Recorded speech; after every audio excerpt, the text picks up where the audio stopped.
వలసదారుల database అంటున్నాడు. వలసదారుల database అంటే ఈ మైగ్రెంట్ వర్కర్స్ కదా, మైగ్రెంట్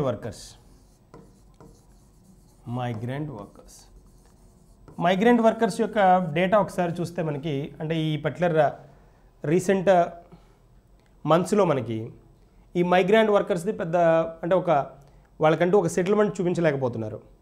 జనరల్గా ఏంటి మనకి ఈ కోవిడ్ రాకముందు ఏవేవైతే డిఫరెంట్ రాష్ట్రాల్లోకి వెళ్ళి వర్క్ చేస్తున్నారో డిఫరెంట్ స్టేట్స్ నుంచి వాళ్ళకేంటి అని అంటే ఒకసారిగా కొన్ని ట్రైన్స్ని వేసేసేసి గవర్నమెంట్ ఆఫ్ ఇండియా దాన్ని వాళ్ళ ప్రాంతాలకు సురక్షితంగా పంపించడం జరిగింది.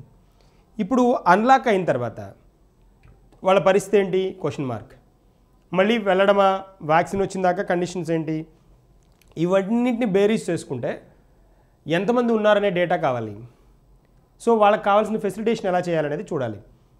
దానికోసం ఏం చేసిందంటే గవర్నమెంట్ ఆఫ్ ఇండియా కొన్ని వినూత్నమైన పద్ధతులను ప్రవేశపెట్టింది. ఎసీమ్ పోర్టల్ కూడా ఒకటి ఇంట్రడ్యూస్ చేసింది. ఎసీమ్ పోర్టల్ ఇది ఒకటి ఇంట్రడ్యూస్ చేసింది, స్పెషల్ వన్ అది. సో దాంతోపాటు తర్వాత కొన్ని స్టేట్స్ మహారాష్ట్ర కానీ ఉత్తరప్రదేశ్ కానీ ఇవి వాటి రాష్ట్రాల్లో ఒక్కొక్క స్కీమ్స్ని స్పెషల్గా వాటి కోసం స్కీమ్స్ ఇంట్రడ్యూస్ చేసుకోవడం జరిగింది. తర్వాత సెంట్రల్ గవర్నమెంట్ ఇంకొక కాన్సెప్ట్ కూడా ఇంట్రడ్యూస్ చేసింది. One card one ration card, one nation one ration card కదా, one nation one ration card దీన్ని ఇంట్రడ్యూస్ చేసింది. దీని కాన్సెప్ట్ ఏంటి, మైగ్రెంట్ వర్కర్స్ ఎక్కడున్నా కూడా వాళ్ళు బెనిఫిట్ అయ్యే విధంగా. తర్వాత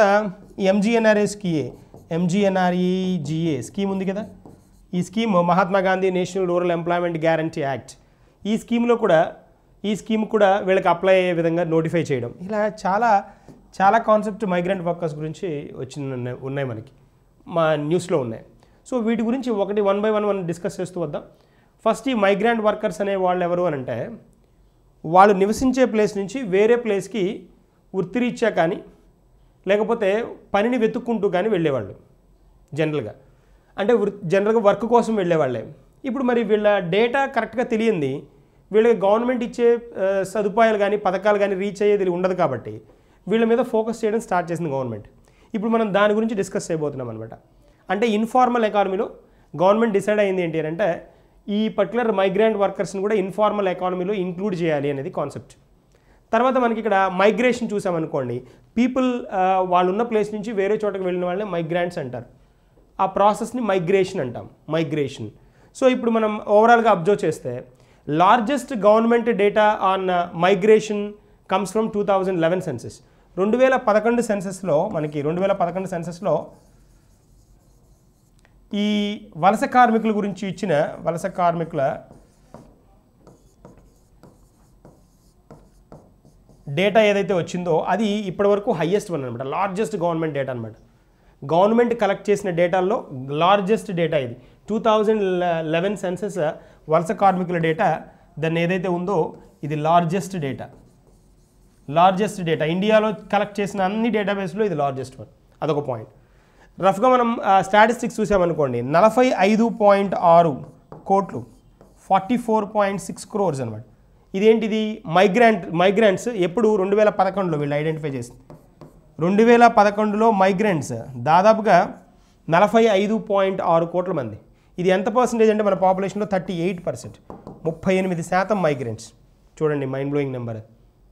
తర్వాత నెక్స్ట్ 2001లో సెన్సెస్ మనకు 10 సంవత్సరాలకు ఒకసారి కాబట్టి 2001 సెన్సెస్లో ఇది ఎంత ఉండేది అని అంటే 2001 సెన్సెస్లో వీళ్ళు 31% ఉన్నారు, 31% ఉన్నారు. 31% రఫ్గా మనం అబ్జర్వ్ చేస్తే వీళ్ళు ఈ 31% నుంచి 38%కి మూవ్ అయిందనమాట. దాదాపుగా 7% ఇక్కడ ఇంక్రిమెంట్ చూసాం. 7% ఇంక్రిమెంట్ చూడండి ఎంత డేంజర్ జోన్లో ఉందో. 45.6 కోట్ల మంది మైగ్రెంట్స్ పెరిగారు అని అంటే ఎక్కడి నుంచి 2001లో నుంచి 31% ఉన్న ఈ పర్టికులర్ మైగ్రెంట్ వర్కర్స్ 2011కి వచ్చేటప్పటికి 38% అయ్యారు, 7% పెరగడం జరిగింది. ఇది ఒక పాయింట్. సో తర్వాత దీన్ని వీళ్ళు ఎంతమంది ఉన్నారో తెలియాలి, వీళ్ళందరికీ ఫెసిలిటీస్ ఇవ్వాలి కదా. మరి ఇప్పుడు ఈ కోవిడ్ టైంలో వీళ్ళందరికీ ఎలాంటి సదుపాయాలు కానీ ఎలాంటి అవసరాలు ఉన్నా కూడా గవర్నమెంట్ తీర్చే అవకాశం ఉండాలి. ఎందుకు అని అంటే వలస కార్మికులు కాబట్టి వేరే చోటికి వెళ్తే కానీ వాళ్ళకి ఎంప్లాయ్మెంట్ ఉండదు కాబట్టి. ఈ ఉద్దేశంతో ఏం చేశారు అంటే నేను అక్కడ చెప్పిన విధంగా ఎసీమ్ పోర్టల్ ఇంట్రడ్యూస్ చేశారు. ఆ ఎసీమ్ పోర్టల్ ఏంటో చూద్దాం ఒకసారి. ఎసీమ్ పోర్టల్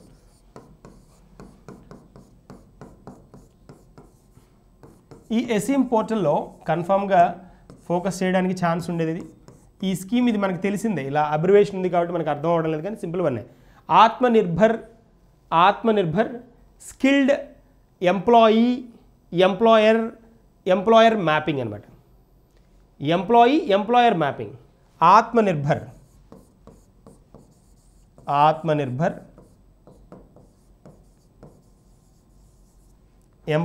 ఎంప్లాయర్. ఆత్మనిర్భర్ స్కిల్డ్ ఉంది కదా, Atmanirbhar skilled employee and employer mapping.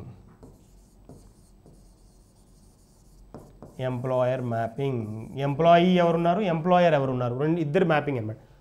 Employee అని అంటే ఎవరు అంటే వర్క్ చేసేవాళ్ళు, ఎంప్లాయర్ అంటే వర్క్ చేయించుకునేవాళ్ళు. ఎంప్లాయర్ దగ్గర ఎంప్లాయీ వర్క్ చేస్తాడు కదా, అది కాన్సెప్ట్. సో ఇది ఎసీమ్ అనమాట. Atmanirbhar skilled employee and employer mapping portal. ఈ పోర్టల్ ఇంట్రడ్యూస్ చేసింది వీళ్ళని ఐడెంటిఫై చేయడం కోసం, ఎంప్లాయర్ని ఐడెంటిఫై చేయడం కోసం. ఇది ఒక పాయింట్. ఇది ఫుల్ ఫామ్ ఇంపార్టెంట్ మనకి. సో ఏ పోర్టల్ ఇంట్రడ్యూస్ చేసిందని కూడా అడుగుతాడు, ఎసీమ్ పోర్టల్. ఇదొకటి.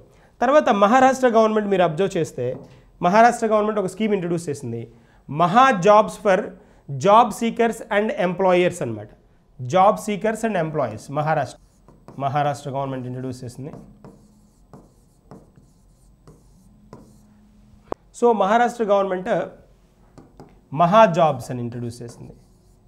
మహా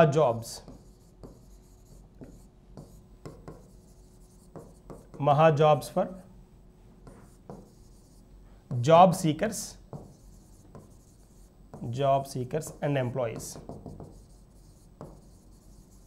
ఇదన్నమాట స్కీమ్. ఇది ఇంట్రడ్యూస్ చేయడం జరిగింది మహారాష్ట్ర గవర్నమెంట్. తర్వాత ఉత్తరప్రదేశ్ వచ్చేటప్పటికి ఉత్తరప్రదేశ్ కూడా ఒక స్కీమ్ ఇంట్రడ్యూస్ చేసింది. అది కూడా కొంచెం వినూత్నంగానే ఉంటుంది. యూపీ ఉత్తరప్రదేశ్ వచ్చేటప్పటికి ఆత్మనిర్భర్ అనే ట్యాగ్ తోటి ఇంట్రడ్యూస్ చేయడం జరిగింది.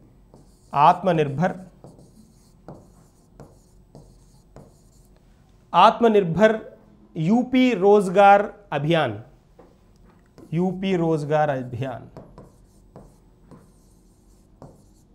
రోజ్గార్ అంటే ఎంప్లాయ్మెంట్ కదా, రోజ్గార్ అభియాన్ అంటే స్కీమ్, పథకం అని. ఆత్మనిర్భర్ యూపీ ఉత్తరప్రదేశ్ రోజ్గార్ అభియాన్, ఇది వన్ అన్నమాట. తర్వాత దీంతోపాటు one nation one ration card, ఇదొక స్కీమ్. ఇవి దేనికి రిలేటెడ్ అని అడిగితే మైగ్రాంట్ కార్మికులు ఎవరైతే ఉన్నారో, వలస కార్మికులు ఎవరున్నారో వాళ్ళకి రిలేటెడ్ అనమాట. One nation one ration card. దీని కాన్సెప్ట్ దీని పేరులోనే ఉంది, మనకి క్లియర్గా అర్థమైపోతుంది. ఏంటి అని అంటే ఈ వలస కార్మికులు ఉండే రాష్ట్రం నుంచి ఎక్కడికి వెళ్ళినా, అంటే వాళ్ళు ఏ ప్రాంతానికి వెళ్ళినా అక్కడ రేషన్ ఫెసిలిటీ తీసుకునే అవకాశం ఇస్తారనమాట. సో అది బెనిఫిటే కదా దానివల్ల. తర్వాత బ్యాంక్ అకౌంట్స్ కూడా మనం అబ్జర్వ్ చేస్తే ఇప్పుడు బ్యాంక్ అకౌంట్స్ అనే ఆన్లైన్ అకౌంట్స్ కాబట్టి డైరెక్ట్ బెనిఫిట్ ట్రాన్స్ఫర్ డీబీటీ అనే ఫెసిలిటీని లాంగ్ బ్యాక్ ఇంట్రడ్యూస్ చేశారు. డైరెక్ట్ బెనిఫిట్ ట్రాన్స్ఫర్ ద్వారా ఏం చేయొచ్చు, వాళ్ళు ఎక్కడైతే ఉంటారో అక్కడే ఆ ఫెసిలిటేషన్ ఇస్తారు. దాంతోపాటు మనకి ఉజాలా స్కీమ్ కూడా ఉంది, ఉజ్వల స్కీమ్ పార్ట్లో మనకి రేషన్ ఎల్పిజి గ్యాస్ సిలిండర్స్ ఇస్తారు. ఆ ఫెసిలిటేషన్ కూడా లింక్ చేయడానికి రెడీ అవుతున్నారు, అదొకటి. దాని తర్వాత ఈ వన్ నేషన్ వన్ రేషన్ కార్డుతో పాటు ఎంజీఎన్ఆర్ఈజీఏ కదా, ఈ స్కీమ్ ఫెసిలిటేషన్ కూడా ఈ మైగ్రెంట్ వర్కర్స్ కల్పిస్తున్నారు. Mahatma Gandhi national rural employment guarantee act, employment guarantee act అంటున్నాం, ఉపాధి హామీ కదా, ఉపాధి హామీ పథకం కదా, దీన్ని కూడా ఫెసిలిటేట్ చేస్తున్నారు.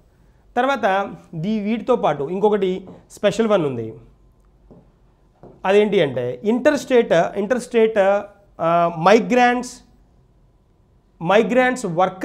వర్కర్స్కి రిలేటెడ్గా వర్క్మెన్ యాక్ట్ ఒకటి ఉంది మనకి. Migrants workmen act, inter state migrant workmen act అనమాట. 1979 1979 inter state migrant workmen act అనమాట.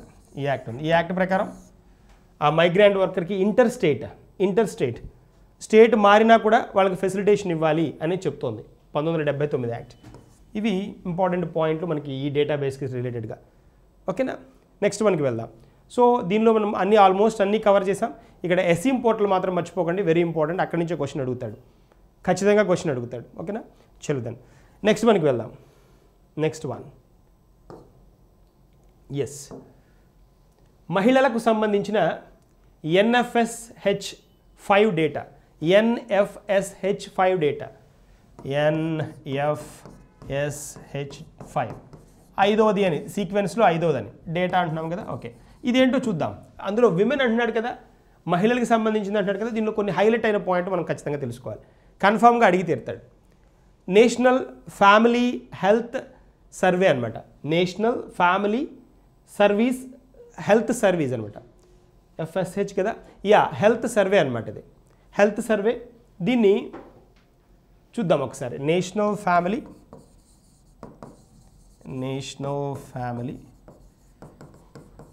హెల్త్ సర్వే ఇలా రన్ చేస్తాం అనమాట. హెల్త్ అంటే మీనింగ్ ఉండదు కదా, హెల్త్ సర్వే అనమాట. హెల్త్ సర్వే 2020 అనమాట, 2020లో ఇంట్రడ్యూస్ చేయడం జరిగింది. Family health survey. దీనిలో ఏంటి అని అంటే టోటల్ ఫెర్టిలిటీ రేట్ గురించి, సెక్స్ రేషియో ఎంత ఉంది, ఇలాంటి వాటి గురించి మాట్లాడతారనమాట. సో ఏ రాష్ట్రాల్లో, మళ్ళీ ఇందాక మనం చైల్డ్ మ్యారేజెస్ గురించి చెప్పుకున్నాం.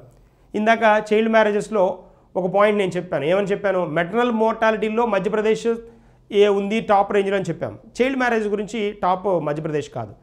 మనం అక్కడ మాట్లాడుకుంది ఏంటి? మెటర్నల్ మోర్టాలిటీలో మాతా మరణాలు, తల్లులు చనిపోతారని చెప్పాం కదా, ఆ కేసెస్లో మధ్యప్రదేశ్ ఉందని చెప్పుకున్నాం. ఇప్పుడు అలాంటి డేటా అనమాట, ఉమెన్కి రిలేటెడ్ డేటానే ఉంటుంది ఇక్కడ మనకి. ఎందుకు అని అంటే దాని ఆబ్జెక్టివ్ అదే కదా. NFSH ఆబ్జెక్టివ్ ఏంటి అని అంటే ఈ ఫ్యామిలీ హెల్త్ సర్వే కంప్లీట్గా ఉమెన్కి రిలేటెడ్గా ఉంటుంది, వాళ్ళని ఫోకస్ చేస్తూ ఉంటుంది అనమాట. వాటికి రిలేటెడ్ పాయింట్స్ మనం డిస్కస్ చేద్దాం. ఇది ఐదవది, డోంట్ ఫర్గెట్. అలా కూడా అడగచ్చు, ఎన్నోవది అనే డేటా కూడా అడగచ్చు, ఐదవ డేటా ఇది. ఓకేనా, ఇక్కడ మనం మూవ్ అయితే పాయింట్స్ చూద్దాం కొన్ని. ఇక్కడ TFR అని ఒకటి ఉంటుంది, టోటల్ ఫెర్టిలిటీ రేట్ అంటాం. ఇప్పుడు ఈ డేటా ఒక పాయింట్ ఇక్కడ యాడ్ చేయాల్సింది ఏంటంటే డేటా 2019-20కి సంబంధించింది. ఇష్యూ చేసింది ఎప్పుడు? 2020 డిసెంబర్లో. ఈ పాయింట్ గుర్తుంచుకోండి. ఎప్పటిది, ఏ సంవత్సరానికి ఈ డేటా? 2019-20 ఫైనాన్షియల్ ఇయర్ది, ఆర్థిక సంవత్సరాన్ని. ఎప్పుడు ఇంట్రడ్యూస్ చేశారు? 2020 డిసెంబర్లో మనకి ఇంట్రడ్యూస్ చేయడం జరిగింది. ఆ పాయింట్ క్లియర్గా ఉండాలి. తర్వాత TFR అంటున్నాను. TFR టోటల్ ఫెర్టిలిటీ రేట్ అంటాం. టోటల్ ఫెర్టిలిటీ కదా, ఫెర్టిలిటీ రేట్ అంటే ఏంటి అంటే, ఫెర్టిలిటీ అంటే పిల్లలు పుట్టడం అనమాట. ఇన్ఫెర్టిలిటీ అంటే పిల్లలు పుట్టకపోవడం. ఫెర్టిలిటీ రేట్ ఎక్కువ ఏ రాష్ట్రాల్లో ఉందని తెలియాలి.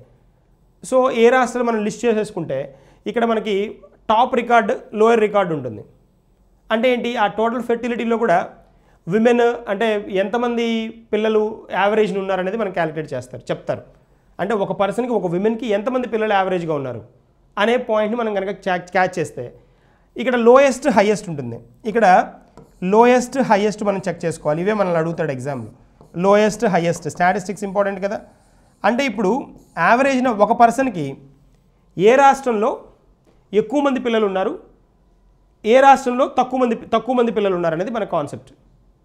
ఇప్పుడు మనకి సిక్కిం చూసామనుకోండి. సిక్కిం చిన్న రాష్ట్రం కదా. తర్వాత ఆర్గానిక్ ఫార్మింగ్ రన్ చేసే స్టేట్ కింద చెప్పుకున్నాం మనం చాలాసార్లు. ఆర్గానిక్ ఫార్మింగ్కి ఫేమస్ అని. ఫెర్టిలైజర్లు, పెస్టిసైడ్లు పంటల్లో ఉపయోగించకుండా పంటలు పండించడానికి ఫోకస్ చేస్తుంది సిక్కిం రాష్ట్రము. లక్షద్వీప్ వచ్చేటప్పటికి యూనియన్ టెరిటరీ ఆర్గానిక్ ఫార్మింగ్కి మూవ్ అవుతోంది. ఇప్పుడు చెప్పుకున్నాం అది. సో ఎనీవేస్ చెప్పుకున్న మనం డిస్కస్ చేసిన పాయింట్ అది. తర్వాత సిక్కిం లోయెస్ట్ ఏంటి? ఫెర్టిలిటీ పార్ట్లో. అంటే ఒక విమెన్కి ఇక్కడ వచ్చేటప్పటికి ఎంతమంది ఉన్నారంటే చిల్డ్రన్ 1.1. ఇది యావరేజ్ అనమాట. ఒక విమెన్కి 1.1 చిల్డ్రన్ ఉన్నట్లు. 1.1 ఏంటి అని అనకండి, యావరేజ్ అనమాట. యావరేజ్ని మినిమం ఒకళ్ళు ఉన్నాడు, ఒకరికంటే ఎక్కువ ఉన్నట్టుగా మీనింగ్ అనమాట, కొంచెం ఎక్కువ. కానీ హైయెస్ట్ వచ్చేటప్పటికి హైయెస్ట్ మనకి బిహార్. ఈ బిహార్లో వచ్చేటప్పటికి వీళ్ళ స్టాటిస్టిక్స్ ఏం చెప్తుందంటే ఒక విమెన్కి 3 చిల్డ్రన్ అనేసేసి 3 చిల్డ్రన్. ఇక్కడ చూడండి యావరేజ్, మళ్ళీ ఇది యావరేజ్ ఎలా చేస్తాము? ఒకరికి 6 ఉన్నారనుకోండి, 6, 8, 3, 2, 1 అసలు లేని వాళ్ళు, వీళ్ళందరినీ యావరేజ్ చేస్తే వచ్చినది ముగ్గురు అనమాట, 3 అనమాట. అలాగే సిక్కింకి ఎంత 1.1, ఇది లోయెస్ట్, సిక్కిం లోయెస్ట్, హైయెస్ట్ ఏంటి బీహార్ టోటల్ ఫెర్టిలిటీ రేట్లో. ఇవి కన్ఫామ్గా అడిగి తీరుతాడు, ఈ స్టేట్లు అడుగుతాడు, పక్కా అడుగుతాడు. ఈ నెంబర్లు ఈ రికార్డ్స్ అడగరు కానీ ఈ స్టేట్లు అడుగుతాడు, మనం ఫోకస్ చేయాలి.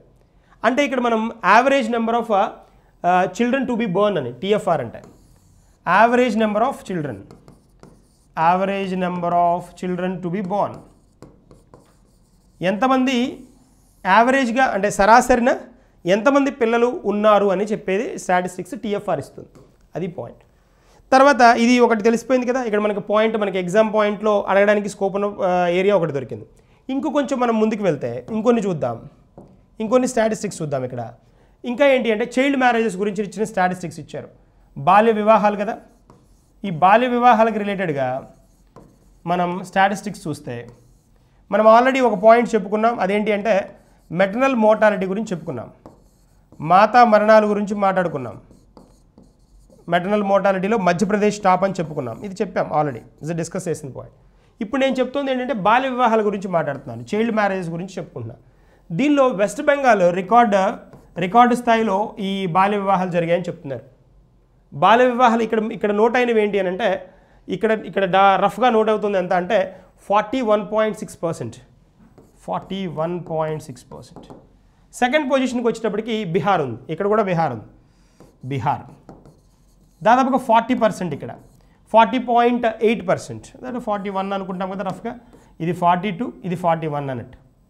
సో అక్కడ చూడండి చైల్డ్ మ్యారేజ్ ఎంత, మొత్తం ఇండియాలో ఉన్న చైల్డ్ మ్యారేజ్ మొత్తంలో జరుగుతున్న చైల్డ్ మ్యారేజ్లో 41.6% వెస్ట్ బెంగాల్లో, 40% దాకా బీహార్లోనే ఉన్నాయి. పాయింట్ అది.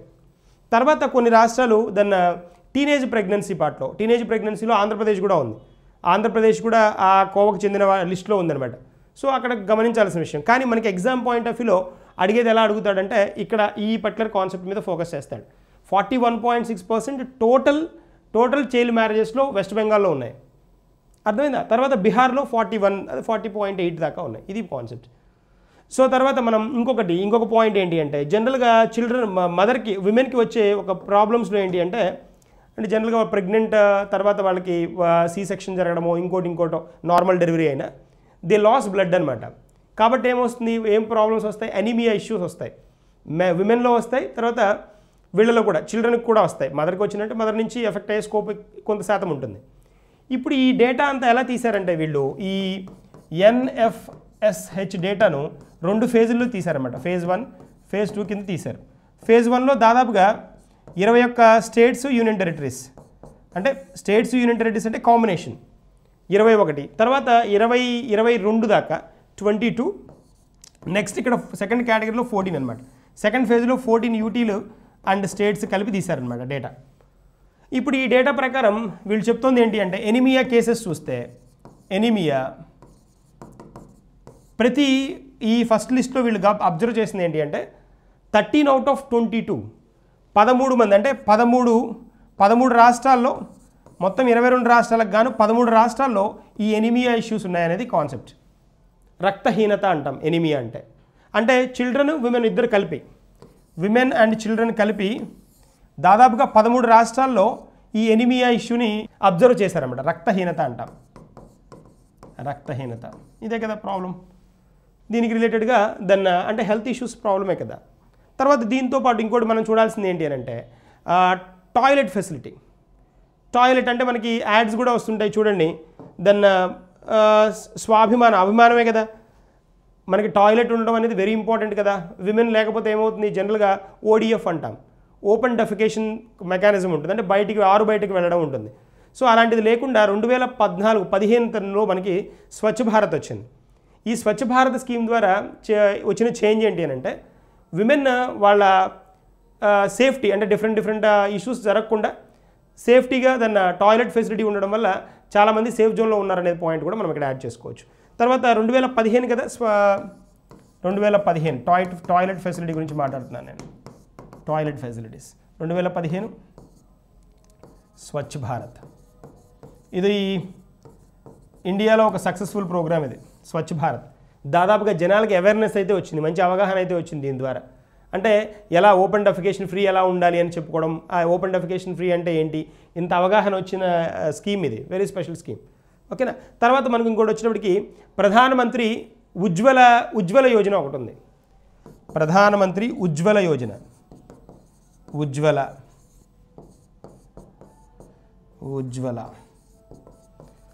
ఈ ఉజ్వల యోజన కాన్సెప్ట్ ఏంటి అంటే, ప్రధానమంత్రి ఉజ్వల యోజన స్కీమ్ ఆబ్జెక్టివ్ ఏంటి అని అంటే, ఇక్కడ దీని ద్వారా ఫెసిలిటేషన్ ఏమి ఇచ్చారు అంటే విమెన్కి ఎల్పిజి, ఫ్రీ ఎల్పిజి అనమాట, free LPG connections. Liquid petroleum gas ఉంటుంది కదా మనం ఇంట్లో యూస్ కుకరీ గ్యాస్ ఉంటుంది కదా, దానికి సంబంధించిన ఫ్రీ కనెక్షన్స్ ఇచ్చారు. ఫ్రీ కనెక్షన్స్ ఇవి ఈ పర్టికులర్ పార్ట్లో ఇంట్రడ్యూస్ చేసిన థింగ్స్ అనమాట. ఇది 2016లో ఇంట్రడ్యూస్ చేశారు, 2016లో. సో ఇవి మనకి మన NFSH5 డేటాలో మనకి ఎగ్జామ్లో ఉపయోగపడే ఏరియాలు మనం డిస్కస్ చేయాల్సిన అంశాలు. నెక్స్ట్కి వెళ్దాం. ఇక్కడ చూద్దాం. ఐక్యరాజ్య సమితి జనాభా అవార్డు అంటాడు. ఐక్యరాజ్య సమితి జనాభా అవార్డు ఈ పర్టికులర్ కాన్సెప్ట్ దేనికి రిలేటెడ్ అంటే, మనకి UNFPA అని ఒకటి ఉంది, యునైటెడ్ నేషన్స్ పాపులేషన్ ఫండ్ అంటాం. యునైటెడ్ నేషన్స్ పాపులేషన్ ఫండ్ అని ఒక కాన్సెప్ట్ ఉంది. సో అది దానికి రిలేటెడ్గా ఉన్న అంశం ఇది. అది 1969లో న్యూయార్క్లో స్టార్ట్ అయిన ఎంటిటీ. దాని గురించి ఒక పాయింట్ మాట్లాడి తర్వాత ఈ అవార్డు ఏంటి, దేనికి ఇచ్చారో ఎవరికి ఇచ్చారు అనేది మాట్లాడదాం. సో ఇక్కడికి వచ్చేసేసేయండి, మనకి దీని గురించి డిస్కస్ చేయబోయే ముందు UNFPA గురించి తెలియాలి. యునైటెడ్ నేషన్స్ పాపులేషన్ ఫండ్ అనమాట. సో దీని అబ్రివేషన్ ఇలా ఉంటుంది, డిఫరెంట్గా ఉంటుంది, అబ్జర్వ్ చేయండి. పాపులేషన్ ఫండ్ కదా, పాపులేషన్ ఫండ్. ఎస్, ఈ UNFPA అనేది ఈ అవార్డును ప్రజెంట్ చేస్తుంది అనమాట. దేన్ని, ఐక్యరాజ్య సమితి జనాభా అవార్డుని ఇస్తుంది. 2020 ఇచ్చారన్నాం కదా. ఈ UNFPA ఎప్పుడు స్టార్ట్ అయిందంటే 1969లో స్టార్ట్ అయింది. 1969 అనగానే మనకి ఇండియాలో ఏం గుర్తు రావాలి, ఇండియాలో బ్యాంక్స్ ఫస్ట్ నేషనలైజేషన్ గుర్తు రావాలి. 14 బ్యాంకులను ఫస్ట్ నేషనలైజ్ చేశారు కదా 1969లోనే. ఇది 1969లోనే అనమాట. ఎక్కడుంది హెడ్ క్వార్టర్స్, ఎక్కడుంది ఇది అంటే, హెడ్ క్వార్టర్స్ వచ్చేటప్పటికి మనకి న్యూయార్క్లో ఉంది. న్యూయార్క్ యుఎస్లో ఉంది. That's one. ఇది ఒక పార్ట్. తర్వాత ఇప్పుడు ఈ అవార్డుని ఫస్ట్ ఎప్పుడు ఇచ్చారు అంటే, ఫస్ట్ ఈ అవార్డుని ఇచ్చింది 1983లో ఇచ్చారు. 1983లో ఇచ్చారు ఫస్ట్ అవార్డు. తర్వాత అంటే ఈ అవార్డుని ప్రజెంట్ చేసేది అంటే ఈ లెక్కలు క్యాలిక్యులేషన్స్ అన్నీ UNFPA చేస్తుందన్నమాట. పాపులేషన్ అవార్డు ఇవ్వడానికి, జనాభా అవార్డు ఇవ్వడానికి కావాల్సిన స్టాటిస్టిక్స్ అన్నీ UNFPA చూస్తుంది. చూస్తే ఇక్కడ మనకి దీనికి రిలేటెడ్గా మరి ఈ అవార్డుని ఇచ్చేది ఎవరు అంటే UNGA అనమాట. యునైటెడ్ నేషన్స్ జనరల్ అసెంబ్లీ ఇస్తుంది. జనరల్ అసెంబ్లీ 1983న ఫస్ట్ అవార్డు ఇచ్చింది దీన్ని, ఫస్ట్ అవార్డు. UNGA మనకి 1981 నుంచి ఈ కాన్సెప్ట్ని మూవ్ చేస్తే 83లో ఫస్ట్ అవార్డు ఇవ్వడం జరిగింది, 1983లో. ఈసారి ఈ అవార్డు ఎవరికి ఇచ్చారు అని అంటే, మనకి ఒక ఇన్స్టిట్యూషన్ పరంగా అయితే, అంటే ఆర్గనైజేషన్ పరంగా, ఇన్స్టిట్యూషన్ పరంగా అయితే ఈ అవార్డుని హెల్పేజ్కి ఇచ్చారు. ఇక్కడ ఉంది చూడండి, హెల్పేజ్ ఈ ఆర్గనైజేషన్కి ఇచ్చారనమాట. హెల్పేజ్ అనే ఆర్గనైజేషన్కి ఇచ్చారు. ఈ హెల్పేజ్ ఆర్గనైజేషన్ ఎప్పుడు ఇంట్రడ్యూస్ చేశారంటే 1978లో ఇంట్రడ్యూస్ చేశారు. దీని ఉద్దేశం ఏంటి అని అంటే, ఇది ఒక చారిటీ అనమాట. హెల్పేజ్ అనేది చారిటీ అంటే తెలుసు కదా, హెల్ప్ చేయడానికి పూర్ మెన్ విమెన్ ఉంటారు కదా, వాళ్ళకి సపోర్ట్ చేస్తూ ఉన్న ఎంటిటీ అనమాట ఇది, ఇన్స్టిట్యూషన్ అనమాట ఇది. So special one HelpAge. Institution పరంగా ఇన్స్టిట్యూషన్కి ఇస్తారు, ఇండివిజువల్కి ఇస్తారు. ఇండివిజువల్ అంటే పర్సన్కి ఇవ్వడం అనమాట. ఇప్పుడు మనకి క్వశ్చన్ అడిగాడు అనుకోండి, ఇట్లా ఇన్స్టిట్యూషన్కి ఏ ఇన్స్టిట్యూషన్కి ఇచ్చారంటే హెల్పేజ్కి ఇచ్చారు. ఇండివిజువల్ అంటే పర్సన్కి ఎవరికి ఇచ్చారు అని. ఈ రెండు ఇస్తారు, పర్సన్కి ఇస్తారు, ఇన్స్టిట్యూషన్కి ఇస్తారు. ఇండివిజువల్కి వచ్చేటప్పటికి దాన్ని మనకి భూటాన్ పర్సన్కి ఇచ్చారు. ఆవిడ దాన్ని ఇండివిజువల్ పేరు రాస్తున్నాను నేను ఇక్కడ. ఇండివిజువల్ కేటగిరీలో మనకి భూటాన్ క్వీన్ మదర్ ఉన్నారు. భూటాన్ క్వీన్ మదర్ ఒక ఆవిడ ఉన్నారు, ఆవిడకి ఇచ్చారనమాట. భూటాన్ క్వీన్ మదర్ అంటే ఏంటి అని అంటే, ఇప్పుడు రాజు వాళ్ళ మదర్ అనమాట, అలా పాయింట్. క్వీన్ మదర్ అంటే లేడీ అనేసి మీనింగ్. క్వీన్ అక్కడ పరిపాలిస్తోంది లేడీ అని కాదు మీనింగ్. ఎవరైతే హెడ్ ఉన్నారో ఆయన మెన్, ఆయన మదర్ అనమాట ఈవిడ. ఆ క్వీన్ మదర్ ఎవరైతే ఉన్నారో ఆవిడ గైలం, ఆవిడ పేరు అనమాట గైలం సాంగే, గైలం సాంగే చోడన్ వాంగ్చుక్.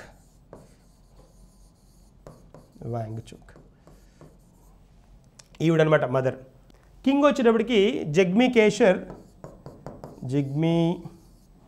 కేషర్ నంగ్యాల్ వాంగ్చుక్ అనమాట, వాంగ్చుక్ ఈయనమాట. సో ఈయన కింగ్ వాళ్ళ మదర్, ఈవిడే మదర్కి ఇచ్చారనమాట. That's a point. సో జనరల్గా ఇక్కడ మనకి ఈ నేమ్ చూసామంటే భూటాన్ కింగ్ మదర్కి ఇచ్చారు, ఆవిడ భూటాన్ క్వీన్ మదర్ అంటాం. సో అక్కడ క్వీన్ మదర్ అంటే క్వీన్ యొక్క మదర్ కాదు meaning, be clear. Queen mother అంటే king's mother. That's a point. So ఈవిడికి ఇవ్వడం జరిగింది. మరి ఇండియన్స్కి ఎవరికి ఇవ్వలేదా, ఇప్పటి వరకు రాలేదా అంటే ఇండియన్స్ కూడా ఇచ్చారు. ఇండియన్స్కి మన ఈ population award, United Nations population award ఇప్పటి వరకు ఇద్దరికి ఇవ్వడం జరిగింది. ఆ ఇద్దరు ఎవరో చూద్దాం. 1983లో ఇందిరాగాంధీకి, 1983లో ఇందిరాగాంధీకి ఇచ్చారు. ఇందిరాగాంధీ 1983 అంటే ఈవిడ ఫస్ట్ టర్మ్ 1966-77 కదా ప్రైమ్ మినిస్టర్. సెకండ్ టర్మ్లో ఉన్నప్పుడు ఇచ్చారు 1980 నుంచి 84 దాకా సెకండ్ టర్మ్ ఆవిడ ప్రైమ్ మినిస్టర్. ఇది ఫస్ట్ టర్మ్, ఇది సెకండ్ టర్మ్. ఈ టర్మ్లో ఇచ్చారనమాట ఇందిరాగాంధీకి. తర్వాత 1992లో 1992లో జేఆర్డి టాటాకి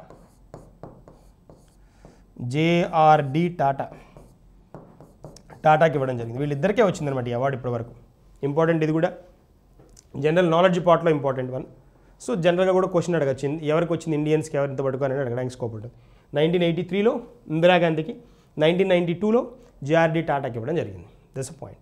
ఇది United Nations population award. Next మనకి వెళ్దాం, నెక్స్ట్ కాన్సెప్ట్ చూద్దాం, నెక్స్ట్ పాయింట్ చూద్దాం. విజయ్ దివస్ ఇండో పాక్ యుద్ధం 50 సంవత్సరాలు అంటున్నాడు. ఇండో పాక్ యుద్ధానికి 50 సంవత్సరాలు అంటున్నాడు. Okay fine. ఇప్పుడు ఈ విజయ్ దివస్ ఎప్పుడు సెలబ్రేట్ చేసుకుంటామో తెలియాలి. ఫస్ట్ ఎప్పుడు సెలబ్రేట్ చేసుకుంటాం? December 16th. డిసెంబర్లో చాలా ఇంపార్టెంట్ డేస్ ఉంటాయి, మర్చిపోకండి. December 1st, December 3rd, December 4th కూడా ఇంపార్టెంట్ వన్. December 4th ఇంపార్టెంటే, December 10th ఇంపార్టెంటే, December 15th, 14th, 16th, ఇలా వరుసగా December 25th చాలా ఇంపార్టెంట్. ఇక్కడ డేస్ చాలా ఇంపార్టెంట్ డిసెంబర్ మంత్లోవి, ఫోకస్ చేయండి. ఇప్పుడు December 16th ఈ విజయ్ దివస్ మనం సెలబ్రేట్ చేసుకుంటాం. కన్ఫ్యూజ్ అవ్వకండి, నేను మళ్ళీ చెప్తున్నాను. ఈ విజయ్ దివస్ కదా, ఇలాంటిది ఇంకొక దివస్ కూడా ఉంది, కార్గిల్ విజయ్ దివస్. ఇది వేరు. నేను ఇప్పుడు ఆల్రెడీ 2 సార్లు అనౌన్స్ చేశాను. అది విజయ్ దివస్, కార్గిల్ విజయ్ దివస్ వేరు, కార్గిల్ విజయ్ దివస్ ఇది మనకి 1999లో పాకిస్తాన్ మీద చేసిన మనం వార్లో గెలిచినందుకు కార్గిల్ వార్ అంటాం కదా. ఈ కార్గిల్ వార్ గెలిచినందుకు July 26th మనం సెలబ్రేట్ చేసుకుంటాం. కార్గిల్ విజయ్ దివస్ పాక్ మీద విజయానికి గుర్తుగా 1999లో అప్పుడు ప్రైమ్ మినిస్టర్ ఎవరు? అటల్ బిహారీ వాజ్పేయి. కార్గిల్ యుద్ధం జరిగింది ఆయన టైంలోనే కదా. 1998 నుంచి 2004 దాకా ప్రైమ్ మినిస్టర్ అటల్ బిహారీ వాజ్పేయి కదా. ఈయన టైంలో జరిగిన వార్లో గెలిచాం పాక్ మీద. దానికి గుర్తుగా కొంతమంది సోల్జర్స్ని మనం కోల్పోయాం, బట్ మొత్తానికి విజయం సాధించాం కాబట్టి ఆ మెమోరియల్ కింద సోల్జర్స్, ఆ మెమోరియల్ కింద ఈ డేని జరుపుకుంటాం అనమాట, July 26th. అలాగే మనం ఇక్కడ 1971లో పాకిస్తాన్ మీద వార్లో గెలిచినందుకు గాను, పాకిస్తాన్ వార్లో మనం గెలిచాం 1971లో. దానికి గుర్తుగా విజయ్ దివస్ని చేసుకుంటాం. విజయం సాధించాం కదా, విజయ్ దివస్ అనమాట ఆబ్జెక్టివ్ అది. మరి ఇక్కడ 1971లో ఏం జరిగింది అని అంటే, 1971లో ఈ తూర్పు పాకిస్తాన్ ఏదైతే ఉందో, తూర్పు పాకిస్తాన్ నుండి బంగ్లాదేశ్ని విముక్తురాలను చేశామన్నమాట. అంటే బంగ్లాదేశ్లో ఉండే హిందువులు కానీ, బంగ్లాదేశ్లో ఉండే కొంత ముస్లిం గ్రూప్స్ వాళ్ళు పాకిస్తాన్ నుంచి మేము డివైడ్ అయిపోతాం, వాళ్ళతో మేము సర్వైవ్ అవ్వలేమని ఇండియా సపోర్ట్ కావాలని అడిగితే అప్పటి జాతిపిత అనమాట. ఎవరు జాతిపిత? బంగ్లాదేశ్ జాతిపిత ముజిబుర్ రెహమాన్ అంటాం. ఆయన దాన్ని ఇండియాని రిక్వెస్ట్ చేయడం జరిగింది. దాంతో 1971లో ఇండియా తన సోల్జర్స్ తోటి విరుచుకుపడి దాన్ని పాకిస్తాన్ని చెల్లాచెదురు చేసేసి కంప్లీట్గా బంగ్లాదేశ్కి ఇండిపెండెన్స్ రావడానికి దోహదపడింది. అందుకనే బంగ్లాదేశ్కి దాన్ని ఇండియాకి సపోర్ట్ ఇచ్చేది కూడా రీజన్ అదే అనమాట, అంత స్ట్రాంగ్గా. ఎందుకంటే వాళ్ళకి ఫ్రీడమ్ రావడానికి ఇండియానే సపోర్ట్ చేసింది కదా. Mujibur Rahman he's a father of Bangladesh అంటాం. ఇండియాకి father of India is Mahatma Gandhi ఎలాగంటాము. పాకిస్తాన్కి ఫాదర్ ఎవరంటాం? మహమ్మద్ అలీ జిన్నా అంటాం. సో అలాగా ఏ స్పెషల్ పర్సన్ అనమాట. సో 1971లో ఇలా డివైడ్ చేయడానికి టర్న్ చేసాం. తర్వాత అక్కడ ఆ పాకిస్తాన్ మీద మనం విజయం సాధించాం. ఆ సాధించిన గుర్తుగానే మనం విజయ్ దివస్ చేసుకుంటాం. Very special. విజయ్ దివస్ అన్న గుర్తుంచుకోండి. ఈ విజయ్ దివస్కి ఇప్పుడు 2020లో చేసుకున్న ఈ డిసెంబర్ 16న చేసుకున్న డిసెంబర్ 16న చేసుకున్న విజయ్ దివస్కి ఒక స్పెషాలిటీ ఉంది. ఏంటి అని అంటే ఈ పర్టికులర్ సెలబ్రేషన్ ఏంటి అని అంటే 50వది అనమాట. 50th one. 1971 నుంచి 2020 కదా, 50 సంవత్సరాలు కదా. 50 సంవత్సరాలు ఏమంటాం? గోల్డెన్ అంటాం, గోల్డెన్ జూబ్లీ అంటాం. అంటే ఇక్కడ అందుకనే దీనికి స్వర్ణిం విజయ్ వర్ష్ అని పేరు పెట్టారు. Swarnim Vijay Varsh very special. అడుగుతాడు క్వశ్చన్. విజయ్ వర్ష్ ఇది సాంస్క్రిట్ వర్డ్ అనమాట. స్వర్ణిం అంటే ఏంటి అంటే గోల్డెన్ అని. గోల్డెనే కదా. గోల్డెన్ అని ఎందుకు అంటున్నారు? 50వ సంవత్సరం కాబట్టి. 50 సంవత్సరాన్ని గోల్డెన్ అంటాం. 25 సంవత్సరాలు నిండాయి అనుకోండి, దాన్ని సిల్వర్ జూబ్లీ అంటాం.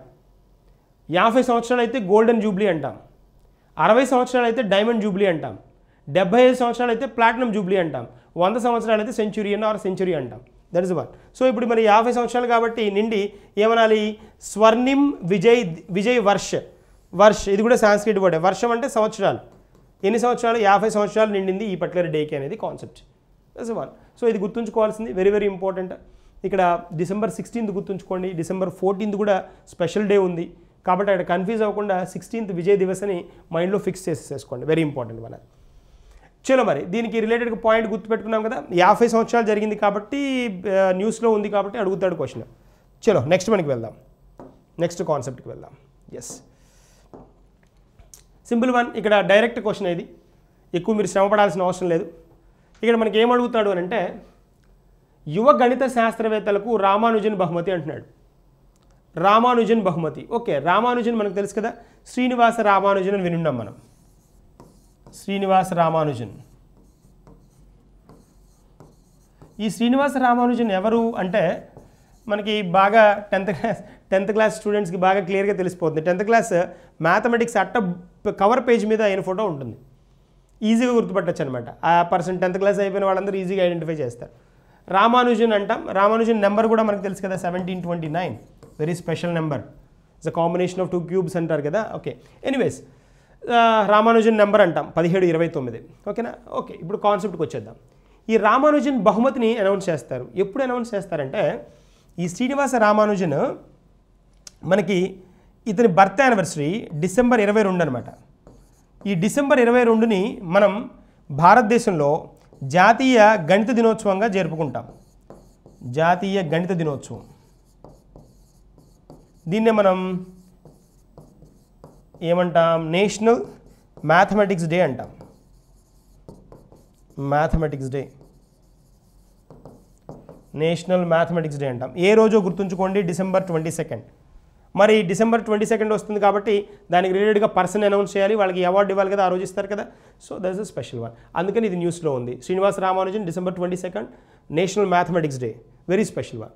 సో ఇక్కడ ఈ పర్టికులర్ అవార్డుకి కొన్ని స్పెషల్ థింగ్స్ ఉన్నాయి, వాటిని గురించి కూడా మాట్లాడుకుందాం. డే చెప్పుకున్నాం మనం.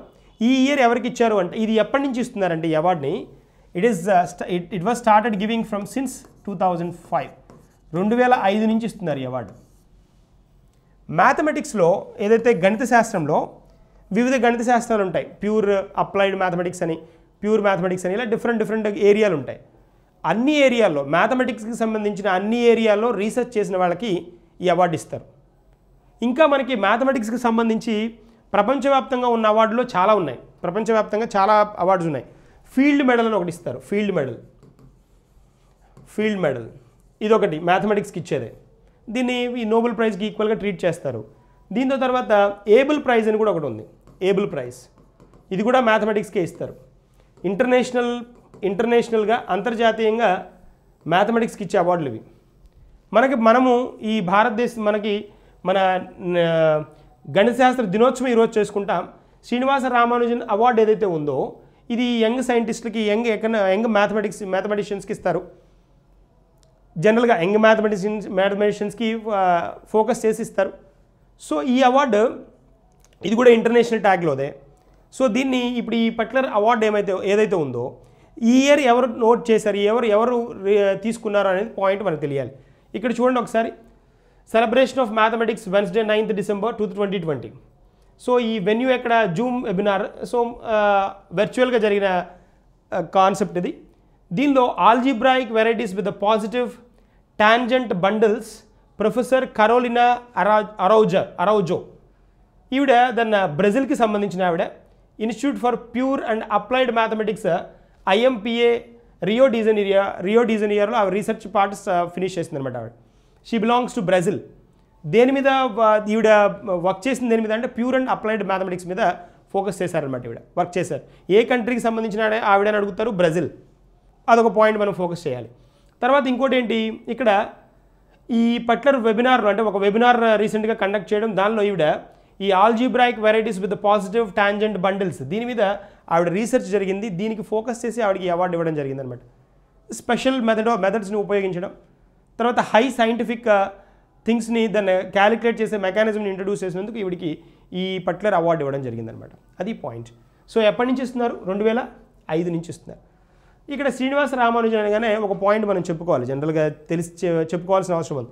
వెరీ స్పెషల్ పర్సన్స్ వీళ్ళిద్దరు. ఎవరెవరంటే ఈ శ్రీనివాస రామానుజన్ ఒక ఆయన, శ్రీనివాస రామానుజన్ ఈయన, తర్వాత మనకి PC మహలనోబిస్ అని ఒక ఆయన ఉన్నారు. మహలనోబిస్ వీళ్ళిద్దరూ కాంటెంపరర్స్ అనమాట. కాంటెంపరర్స్ అంటే తెలుసు కదా. కాంటెంపరర్స్ అంటే ఏంటి అంటే ఒకే టైం వాళ్ళు. సో వీళ్ళిద్దరూ స్పెషల్ పర్సన్సే. బ్రిటిష్ టైంలో 1911 అనుకుంటా, 1911, 1911 నుంచి 13, 1911 నుంచి 13 ఈ గ్యాప్లో బ్రిటిషర్స్ ఇండియాలో, వీళ్ళిద్దరు అప్పటికి యంగ్స్టర్స్ అనమాట. వాళ్ళ గ్రాడ్యుయేషన్ ఫినిష్ అయిన టైం అనమాట అది. వీళ్ళిద్దరికే స్పెషల్గా బ్రిటిషర్స్ వాళ్ళ రాయల్ బ్రిటిష్ యూనివర్సిటీస్లో వీళ్ళిద్దరికి చదివే అవకాశం ఇచ్చి స్కాలర్స్కి గుర్తించారు. Very special. 1911 చూడండి ఒకసారి. సో అప్పటికి ఈతనే వచ్చి కంప్లీట్ ట్రెడిషనల్ వన్, ఈ శ్రీనివాస రామానుజన్. హీస్ ఫ్రమ్ తమిళనాడు అనమాట. So complete traditional person. వీళ్ళు అక్కడికి వెళ్ళడానికి కూడా ఒప్పుకోలేదనమాట ఆ పేరెంట్స్. అది అలాంటి టైం అనమాట. వీళ్ళిద్దరు కాంటెంపరర్స్. ఇతను మ్యాథమెటిక్స్ మీద రీసెర్చ్ అక్కడ రాయల్ యూనివర్సిటీలో చేస్తే, బ్రిటిష్ రాయల్ యూనివర్సిటీలో. మనవాడు వచ్చినప్పటికి PC మహలనోబిస్ స్టాటిస్టిక్స్ అనమాట. స్టాటిస్టిక్స్ గణాంకాలు ఉన్నాయి కదా, ఆ గణాంకాలు వాటి మీద ఇప్పుడు ఈ CSO సెంట్రల్ స్టాటిస్టికల్ ఆర్గనైజేషన్ అనేది ఈయన ఇంట్రడ్యూస్ చేసింది అనమాట. సో అంత ఫేమస్ పర్సన్స్ వీళ్ళిద్దరు, వెరీ స్పెషల్. ఈయనైతే దాదాపుగా 90 years వచ్చిన దాకా కూడా మన ఇండియాకి సర్వ్ చేశారు. ఈయన చాలా వాటిలో ఉన్నారు. మనకి 5 year ప్లాన్స్లో ఉన్నారు, పంచవర్ష ప్రణాళికల్లో కూడా ఈయన కనిపిస్తారు, PC మహలనోబిస్. వీళ్ళిద్దరు బర్త్ యానివర్సరీని గవర్నమెంట్ ఇప్పటికి కూడా సెలబ్రేట్ చేస్తుంది స్పెషల్గా. ఇతని birth anniversary, PC Mahalanobis birth anniversary June 29th అనమాట. ఈ June 29th national statistics day అంటారు. ఈయన స్టాటిస్టిషియన్ కదా, మరి నేషనల్ స్టాటిస్టిక్స్ డే అంటాం. Srinivasa Ramanujan birth anniversary December 22nd. ఈ December 22nd national mathematics day అంటారు. National mathematics day very special. Contemporaries, సమకాలీకులు అంటాం కదా, సమకాలీకులు వీళ్ళిద్దరు స్పెషల్. ఇలాంటి పర్సన్ వచ్చినప్పుడు మనం స్పెషల్గా చెప్పుకుంటే కొంచెం ఆ పర్సన్ మన ఇండియన్ గురించి చెప్పుకున్నామన్న, ఇండియన్స్ స్పెషల్గా ఉన్న పర్సన్స్ చెప్పుకున్నామన్న సాటిస్ఫాక్షన్ కూడా ఉంటుంది. Very special. That's it. తర్వాత మనం నెక్స్ట్ కాన్సెప్ట్కి వెళ్దాం. ఎస్, ఇప్పుడు ఇది చూద్దాం. మానవాభివృద్ధి సూచి అంటున్నాడు, UNDP. ఇది ఒక ఇంపార్టెంట్ వన్. ఇది ఇక్కడ నుంచి question confirm no doubt. United Nations Development Programme కదా, United Nations Development Programme UNDP ఇస్తుంది.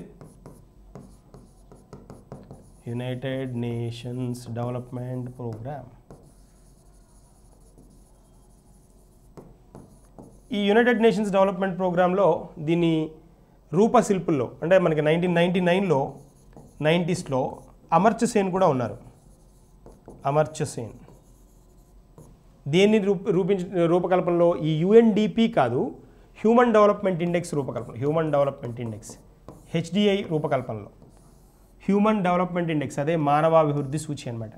దీన్ని తయారు చేయడంలో, దీన్ని ఇంట్రడ్యూస్ చేయడంలో 1999లో దీని రూపశిల్పుల్లో అమర్త్య సేన్ కూడా ఉన్నారు. అమర్త్య సేన్ మనకు తెలుసు కదా, ఇండియాలో నోబెల్ ప్రైజ్ వచ్చిన ఏకైక ఎకనమిస్ట్గా ఉండేవాడు.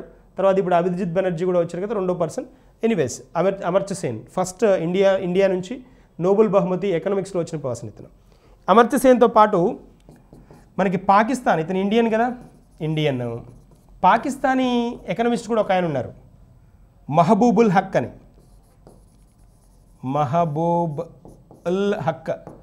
మహబూబుల్ హక్ HAQ.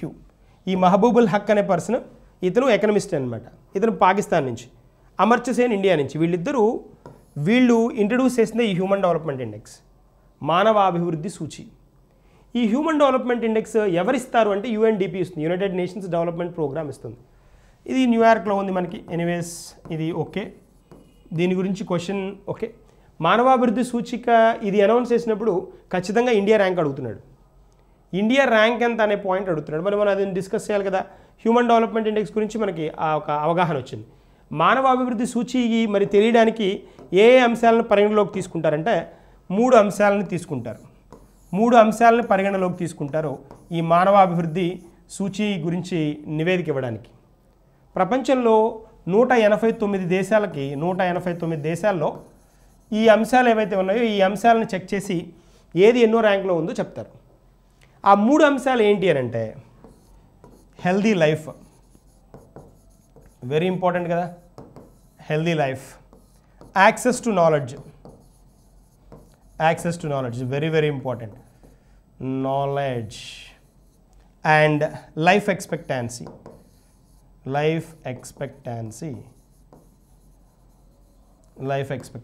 ఇవేంటో ఒకసారి ఎట్ ఎ గ్లాన్స్ చూద్దాం. లైఫ్ ఎక్స్పెక్టాన్సీ అని రాశాను, లేదా స్టాండర్డ్ ఆఫ్ లివింగ్ అని రాయొచ్చు. స్టాండర్డ్ ఆఫ్ లివింగ్ మీరు ఎలా రాసినా ఒకటే, రెండు అదే సెన్స్ వచ్చేవంట, అదే మీనింగ్ వచ్చేవన్నమాట. లైఫ్ ఎక్స్పెక్టాన్సీ అంటే జీవించే సంవత్సరాలు, స్టాండర్డ్ ఆఫ్ లివింగ్ స్టాండర్డ్స్ ఎలా ఉన్నాయని చెప్పుకోవడం. యాక్సెస్ టు నాలెడ్జ్ అంటే విద్యకి సంబంధించి, నాలెడ్జ్కి సంబంధించి యాక్సెస్ ఎంత ఉంది, గవర్నమెంట్ ఎంత ఫెసిలిటేట్ చేస్తోంది.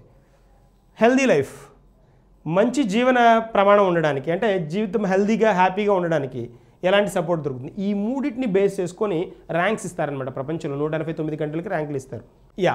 ఈ 3 అంశాలని పరిగణలోకి తీసుకుంటారనుకున్నాం కదా. ఎస్, ఇప్పుడు మన ఇండియా పరిస్థితి ఏంటి, మన చుట్టూతో ఉన్న మన ఫ్రెండ్ల పరిస్థితి ఏంటి, ఫ్రెండ్ కంట్రీస్ ఉన్నాయి కదా, ఫ్రెండ్లీ నేషన్స్, వాటి పరిస్థితి ఏంటో చూద్దాం. ఇప్పుడు ఈ కాంటెక్స్ట్కి మనం ఒకసారి అబ్జర్వ్ చేస్తే క్లియర్గా ఉండండి. 2019 data 2019, 2019 data, report 2020. Be clear, report ఇచ్చింది ఏ సంవత్సరం 2020, ఏ సంవత్సరపు డేటా 2019 డేటా. అలా ఆలోచించి, అది కాంటెక్స్ట్ అనమాట, కరెక్ట్గా అర్థం చేసుకునే కాంటెక్స్ట్.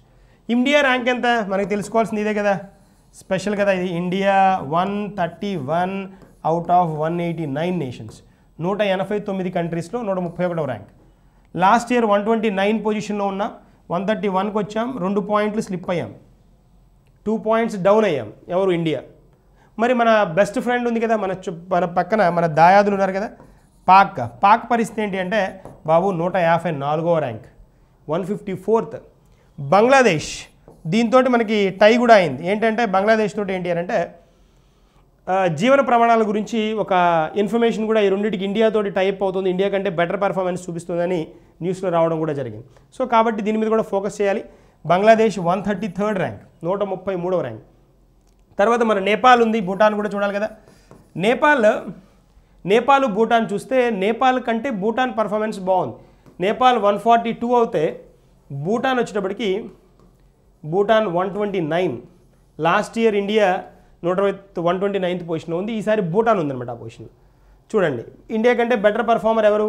భూటాన్. ఇక్కడ ఈ 5 కంట్రీల్లో మన చుట్టుపక్కల ఉన్న నేషన్స్లో ఇండియా 131 అవుట్ ఆఫ్ 189 కదా, పాకిస్తాన్ 154, ఇది కంపేర్ చేయట్లేదు. కానీ బంగ్లాదేశ్ చూడండి, బంగ్లాదేశ్ 133 ఇంప్రూవ్ అవుతోంది, దగ్గరికి వచ్చేస్తోంది, అది కదా.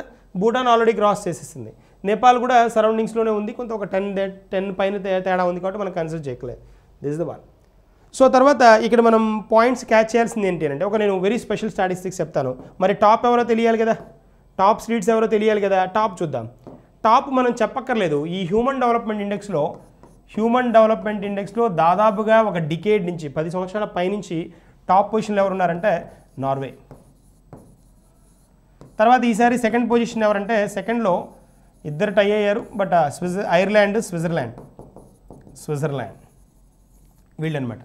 Ireland, Switzerland. తర్వాత హాంకాంగ్ కూడా ఉంది ఈ లిస్ట్లో. హాంకాంగ్ 4th పొజిషన్లో హాంకాంగ్ కూడా ఉండడం. 4th పొజిషన్స్ ఇవి. 5థ్లో వచ్చేటప్పటికి ఐలాండ్ ఉంది. ఐస్లాండ్ అంటాం కదా, ఐలాండ్ ఇది ఉంది. ఇవి 5 అనమాట. 1st, 2nd, 3rd, 4th, 5th. Norway గుర్తుంచుకోండి. స్కాండినేవియన్ నేషన్ అంటాం దీన్ని.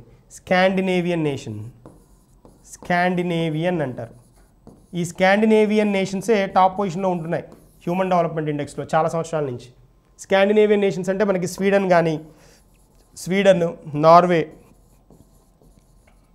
ఈ డెన్మార్క్, ఈ నేషన్స్ని స్కాండినేవియన్ నేషన్స్ అంటాం. ఇవే టాప్ పొజిషన్లో ఉన్నాయి. టాప్ 5లో కనిపిస్తాయి ఇవి ఖచ్చితంగా. అలాంటి నేషన్స్ అనమాట. ఒక్కటన్నా నేషన్ కనిపిస్తుంది టాప్ 5లో. సో అది ఒక స్టాటిస్టిక్స్. ఇప్పుడు నేను చెప్పబోతున్న పాయింట్ కొంచెం స్ట్రాంగ్ పాయింట్. అంటే మనకి గ్రూప్ 2 రేంజ్లోనో గ్రూప్ 1 రేంజ్లోనో అడగడానికి స్కోప్ ఉన్నది. మంచి వెరీ స్ట్రాంగ్ పాయింట్.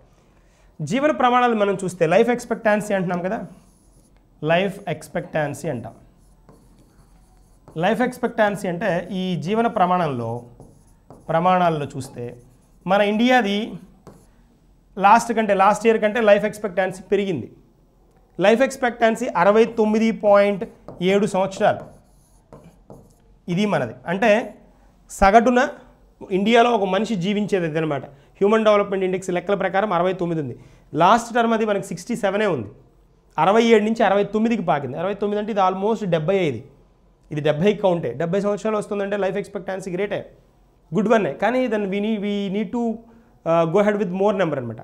టాప్ ఎవరంటే జపాన్లో మీకు ఈ లైఫ్ ఎక్స్పెక్టాన్సీ చాలా ఎక్కువ ఉంటుంది. 85 ఇయర్స్ పైన ఉంటుంది వాళ్ళకి, 85 సంవత్సరాలు. లాస్ట్ ఇయర్ ఇచ్చిన స్టాటిస్టిక్స్లో మనం చూస్తే దాదాపుగా ఆ కంట్రీ పాపులేషనే 10 కోట్ల నుంచి 13 కోట్ల పాపులేషన్ ఉంటే జపాన్లో ఆ మొత్తం పాపులేషన్లో దాదాపుగా 3 కోట్ల మంది 100 సంవత్సరాలు దాటిన వాళ్ళు ఉన్నారు. 100 సంవత్సరాలు దాటిన వాళ్ళు చూడండి. అది సో వెరీ స్పెషల్ వన్. అంటే సీనియర్ సిటిజన్స్ ఎక్కువ ఉన్న నేషన్స్ చైనా ఒకటి, జపాన్ ఒకటి. ఇప్పుడు చైనా కంటే కూడా జపాన్ ఎక్కువ సీనియర్ సిటిజన్స్ పెరుగుతున్న నేషన్. ఉన్న కంట్రీ చిన్నది కదా. పాపులేషన్ ఎంత 10 నుంచి 13 కోట్లు ఉంటుంది. దానిలో 3 కోట్ల మంది సీనియర్ సిటిజన్స్ వాళ్ళు 100 ఏజ్ దాటిన వాళ్ళు అంటే వెరీ స్పెషల్ నెంబర్. 100 ఏళ్ళు దాటిన వాళ్ళు దాదాపుగా 2 to 3 crores ఉన్నారంటే వెరీ స్పెషల్ కదా. లైఫ్ ఎక్స్పెక్టాన్సీ చాలా ఎక్కువ వాళ్ళది. సో ఇది మనది ఇండియాది. ఇండియాతో పాటు మనం ఇండియా టర్న్ చేసాం కదా. ఇంకా మరి ఏమైనా నేషన్స్ మన దగ్గరలో ఉన్న నేషన్స్ అంటే ఇప్పుడు క్వశ్చన్ ఎక్కడ వస్తుంది అంటే బంగ్లాదేశ్దే వస్తుంది. ఈ పర్టికులర్ పాయింట్ మీదే బంగ్లాదేశ్ లైఫ్ ఎక్స్పెక్టాన్సీ పెరుగుతోంది, భారతదేశాన్ని క్రాస్ చేసి చేసింది. ఇక్కడ ఈ సబ్ కాంటినెంట్ నేషన్స్లో ఇండియాని క్రాస్ చేసిన లైఫ్ ఎక్స్పెక్టాన్సీ జీవన ప్రమాణాల్లో ఇండియాని క్రాస్ చేసిన నేషన్ ఏది అని అంటే అది 72.64 ఇయర్స్ తోటి బంగ్లాదేశ్ అనమాట. అది పాయింట్, ఇంపార్టెంట్ వన్. దీని మీదే ఇష్యూ నడుస్తోంది. ఎలా సాధించారు, అది ఎలా వెళ్తున్నారు? ఇండియా డెవలపింగ్ స్టేజ్లో ఉంది. ఇది ఇంకా అండర్ డెవలప్డ్ నేషన్, ఇంకా అభివృద్ధి చెందిన నేషన్ కాదు ఇది. తర్వాత ఇంకొక షాకింగ్ పార్ట్ ఏంటి అంటే పాకిస్తాన్ కూడా జీవన ప్రమాణాలు పెరిగాయని నోటిఫై చేశారు. 65 ఉన్నదాన్ని 67.34కి వచ్చిందనమాట. ఇది కూడా పెరిగింది. 67 లాస్ట్ టర్మ్ మనం ఈ గ్యాప్లో ఉండేవాళ్ళం, ఇప్పుడు 69కి వచ్చాం. పాకిస్తాన్ 67.3 ఇయర్స్ అనమాట. లైఫ్ ఎక్స్పెక్టాన్సీ అంటే సాధారణంగా ఒక మనిషి ఎంతకాలం జీవించగలడు అనేది, యావరేజ్ బర్త్ అనమాట, ఎన్ని సంవత్సరాలు ఉంటారు అనేది కాన్సెప్ట్. ఇది మనకు తెలియాల్సిన పాయింట్. దీని తర్వాత సెక్స్ రేషియో ఎట్ బర్త్ అని ఉంటుంది, SRB అని ఉంటుంది. సెక్స్ రేషియో ఎట్ బర్త్ ఇది కూడా ఇంపార్టెంట్ వన్. ఇలాంటివి అడుగుతాడు స్లోగా, సైలెంట్ క్వశ్చన్స్ ఇవి, సైలెంట్ క్లియర్ క్వశ్చన్స్ అనమాట. ఈ సెక్స్ రేషియో ఎట్ బర్త్ చూస్తే దీనిలో మనకి 952 ఉందన్నమాట. అంటే 952 ఇది ఇండియాదనమాట. ఈ కాంటెక్స్ట్ మనం అబ్జర్వ్ చేస్తే మొత్తం దేశాన్ని ఇది నార్మల్గా ఉన్న ఇది నెంబర్ ఇదైతే 952/1000. అంటే ప్రతి 1000 మేల్కి ఫిమేల్ ఎంతమంది ఉన్నారు అంటే 952. ఏది సెక్స్ రేషియో ఎట్ బర్త్ అనమాట, బర్త్ టర్మ్లో. ఇది చూస్తే కానీ కొన్ని రాష్ట్రాల్లో లోయెస్ట్ 900కి దగ్గరగా ఉన్న కొన్ని రాష్ట్రాలను అబ్జర్వ్ చేశారు. అంటే ఇది 952 దగ్గర ఎక్కువ రాష్ట్రాలు ఉంటే యావరేజ్న ఇది 900 ఉన్న రాష్ట్రాలు ఒక 4 ఉన్నాయి. వాటిలో తెలంగాణ ఉంది. సెక్స్ రేషియో ఎట్ బర్త్ గురించి నేను మాట్లాడుతున్నాను. At birth at birth. ఈ పాయింట్ గుర్తుంచుకోండి, మర్చిపోకండి. తెలంగాణ ఒకటి ఉంది, గోవా కూడా ఉంది ఈ లిస్టులో. తెలంగాణ, గోవాతో పాటు హిమాచల్ ప్రదేశ్ ఒకటి. హిమాచల్ ప్రదేశ్ ఇదొకటి ఉంది. దీంతో పాటు మనకి యూనియన్ టెరిటరీస్లో డయ్యూ డామన్ ఉంది. యూనియన్ టెరిటరీస్ కేంద్రపాలిత ప్రాంతాల్లో డామన్ అండ్ డయ్యూ కదా, డామన్ అండ్ డయ్యూ ఇది ఉంది, ఇది కూడా ఉందన్నమాట. That's a point. సో ఇది మనకి మానవాభివృద్ధి సూచి గురించి is a complete information. Question ఇంకా ఎలాంటి పొరపాటును కూడా మిస్ అయ్యే ఛాన్స్ లేని ఏరియా అనమాట. So that's one. చలో దెన్ మనం నెక్స్ట్ పనికి వెళ్దాం. నెక్స్ట్ పాయింట్, నెక్స్ట్ ఏరియా గురించి డిస్కస్ చేద్దాం. ఇక్కడ చూడండి, యునైటెడ్ కింగ్డమ్లోని భారతీయ డయాస్పోరా అంటున్నాడు. భారతీయ డయాస్పోరా. ఈ డయాస్పోరా అంటే ఏంటి అంటే ఒక చోటు నుంచి ఇంకో ప్లేస్కి పాపులేషన్ అనమాట. ఒక దేశంలోని పాపులేషన్ వేరే కంట్రీలో డిఫరెంట్ ఫీల్డ్స్లో ఉండడం. ఈ మైగ్రెంట్స్ కాదు వీళ్ళు. డయాస్పోరా అంటే అక్కడ పాపులేషన్లో మింగిల్ అయిపోయి కలిసిపోయి అక్కడ జీవన పరిస్థితుల్ని అలవాటు చేసుకొని మూవ్ అయ్యేవాళ్ళు అనమాట. ఆ డయాస్పోరా యునైటెడ్ కింగ్డమ్లోని భారత డయాస్పోరా అంటున్నాడు. Very special. ఎందుకు అని అంటే ఇప్పుడు మనం ఒక పాయింట్ నేను చెప్తాను, దాన్ని బట్టి మీకు క్లియర్గా అర్థమైపోతుంది. మనకి January 26 రిపబ్లిక్ డే ఉంది కదా. ఈ రిపబ్లిక్ డేకి చీఫ్ గెస్ట్గా ఎవరు వస్తున్నారు? చీఫ్ గెస్ట్ ఎవరు? బోరిస్ జాన్సన్ కదా. ఏ కంట్రీ? బ్రిటన్ పర్సన్ కదా, బ్రిటన్ కదా. ఫైన్. ఎందుకు స్పెషల్ టర్న్ ఏంటి అంటే వెరీ ఇంపార్టెంట్ వన్. ఇక్కడ మనం బ్రిటన్ పర్సన్ ఇతను, బ్రిటన్ ప్రైమ్ మినిస్టర్ ఇతను బోరిస్ జాన్సన్ మన ఇండియాని విజిట్ చేయడానికి వస్తున్నారు. ఎందుకు అంటే ఇండియాకి బెనిఫిట్ ఉంది, తర్వాత బ్రిటన్కి కూడా బెనిఫిట్ ఉంది. ఈ యాంగిల్లో మనం ఒకటి అబ్జర్వ్ చేస్తే ఏంటి అని అంటే రాబోతున్న పొలిటికల్ సినారియోస్ మనం అబ్జర్వ్ చేస్తే ఎలక్షన్ మూమెంట్లో ఇప్పుడు రీసెంట్గానే గెలిచాడు ఇతను. ఇక్కడ ఈ పర్టికులర్ ఏరియాలో ఇక్కడ యూరప్లో ఇండియన్ పాపులేషన్ పెరుగుతోంది. దట్టు ఈ బ్రిటన్ లాంటి ఏరియాలో రీసెంట్గా బ్రెగ్జిట్ కదా, ఇది బ్రిటన్ ఎగ్జిట్ అయింది కదా. ఆ పర్టికులర్ యూరోపియన్ యూనియన్ నుంచి బ్రిటన్ ఎగ్జిట్ అయింది. ఇప్పుడు ఎగ్జిట్ అయిన తర్వాత ఇక్కడ మనం అబ్జర్వ్ చేస్తే ఎక్కువ పాపులేషన్ బాగా వీళ్ళకి రీసెర్చ్ అండ్ సైంటిఫిక్ పార్ట్లో ఉన్నవాళ్ళు, మెడికల్ టర్మ్లో ఉన్నవాళ్ళు ఎవరంటే ఇండియన్స్ ఎక్కువ బాగా కనిపిస్తున్న వాళ్ళు. ఎక్కువ శాతం ఇన్ ద సెన్స్ నెంబర్ బాగా ఎక్కువ వేరే కంట్రీస్తో కంపేర్ చేస్తే ఇండియన్స్ ఎక్కువ ఉన్నారు. మరి వీళ్ళ ఓట్ బ్యాంక్ కూడా వెరీ ఇంపార్టెంట్ కదా. కాబట్టి దాన్ని ఫోకస్ చేస్తూ కొంత పొలిటికల్ సినారియోలో కొంత టర్మాయిల్ యాడ్ చేస్తూ వీళ్ళు ఏం చేస్తారంటే మనం స్పెషల్గా ఎప్పుడూ లేని విధంగా ఇతన్ని చీఫ్ గెస్ట్గా పిలవడం జరిగిందనమాట, బ్రిటన్ పార్ట్ని. సో స్పెషల్, దీనికి it has got its own importance అనమాట. తర్వాత దీంతో ఇతన్ని పిలవగానే వీళ్ళు కూడా మనకి రివర్స్ రిటర్న్ గిఫ్ట్ ఉంటుంది కదా. రిటర్న్ గిఫ్ట్ కింద ఏం చేశారంటే మనల్ని G7కి పిలిచారు. వెరీ స్పెషల్ ఇది. G7లో అసలు ఇండియా మెంబర్ కాదు, గ్రూప్ ఆఫ్ 7 అంటాం. గ్రూప్ ఆఫ్ 7లో ఈ 7లో ఇండియా అసలు మెంబర్ కాదు. మెంబర్ కాకపోయినా G7 సమ్మిట్కి బాబు రండి మీరు విజిట్ చేయండి అని బ్రిటన్ పిలవడం జరిగింది. Very special. ఈ గ్రూప్ ఆఫ్ 7 నేషన్లో ఇండస్ట్రియల్గా డెవలప్ అయిన నేషన్సే ఉంటాయి, పారిశ్రామికంగా బాగా అభివృద్ధి చెందిన దేశాలే ఉంటాయి. అలాంటిది G7 నెక్స్ట్ జరగబోయే G7కి 2021లో జరగబోయే G7 సమ్మిట్కి ఇండియాను కూడా పిలవడం జరిగింది. దిస్ ఇస్ వాట్ డయాస్పోరా అలా డెవలప్ అవుతోంది. ఇండియన్స్ సిటిజన్స్ ఎవరైతే ఉన్నారో వాళ్ళ ఇంపార్టెన్స్ పెరుగుతోంది డిఫరెంట్ నేషన్స్లో. ఇప్పుడు యూఎస్లో చూసారనుకోండి, యూఎస్లో 33 కోట్ల మంది ఉంటే దానిలో దాదాపుగా 30% పైన ఇండియన్స్ ఉండడం. ఇలాంటి నేషన్స్లో కూడా ఇండియన్స్ ఇంపార్టెన్స్ పెరగడం రీసెర్చ్ అండ్ మెడికల్ ఫీల్డ్స్లో. సో దాన్ని గ్రాడ్యువల్గా ఏమవుతుందంటే ఇండియన్స్ ర్యాపో దాన్ని పెంచుకోవడానికి ట్రై చేస్తున్నాయి నేషన్స్. అది ఒక బెస్ట్ ఎగ్జాంపుల్ ఇది. తర్వాత మనం నెక్స్ట్ కాన్సెప్ట్కి వెళ్దాం. ఇక్కడ చూడండి, మనం ఇప్పుడు మనం లిస్ట్ చేసుకున్న 10 టాపిక్లో ఒక టాపిక్ మనం ఇప్పుడు స్పెషల్గా డిస్కస్ చేయబోతున్నాం, హిమాలయ సెరో. ఇది మనం ముందు లిస్ట్లో డిస్కస్ చేయలేదు, అందుకని దీన్ని ఫోకస్ చేస్తున్నాను. హిమాలయ సెరో.